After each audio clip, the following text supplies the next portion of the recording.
For all the latest updates, subscribe to News9. Sensex 30, India's stock market index slipped 346 points and ended Wednesday at 36,329.01 points. The index had tested an intraday high of 36,822.43 points, but profit booking saw the index close lower.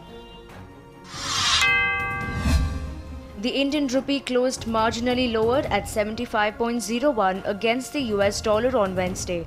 It had closed on Tuesday at 74.94. In the interim, Reliance Industries has also received $9.9 billion from Facebook as a part of the divestment plan in Jio Platforms. RIL in all is due to receive a sum of $15.8 billion from various investors. HDFC Bank's gold loan scheme has grown to 6,200 crore rupees in fiscal 2019-20 against 5,900 crore rupees in 2018-19. The bank is planning to increase the number of outlets offering gold loans this fiscal year. This year, the push for gold loans would be on rural branches. Semi-urban and rural branches account for 52% of the bank's branch network. Aditya Puri, the CEO and MD of HDFC Bank, saw a 38% rise in his salary for the fiscal year 2019-20. It stood at 18.9 crore rupees in fiscal year 2019-20 against 13.7 crore rupees in fiscal year 2018-19. The bank's executive director, Kaizad Barucha, saw a 48% increase in his salary, which stood at 8.6 crore rupees in fiscal 2019-20 against 5.8 crore rupees in fiscal 2018-19. Shares of IndusInd Bank ended up 5% higher on Wednesday on the Bombay Stock Exchange. The shares ended at 553 rupees. One of the investors in the bank, a US-based hedge fund, was reportedly keen to increase its stake in the private lender. Beleaguered private lender Yes Bank has reportedly filed its prospectus for the forthcoming follow-on public issue or FPO.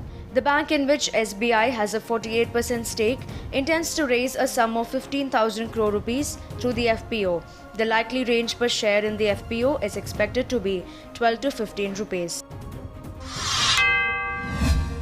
The management of ICICI Bank has decided to provide a 8% salary hike to nearly 80,000 of its employees. These employees were at work during the time when the lockdown was in force and helped the bank to keep its branches open during that time.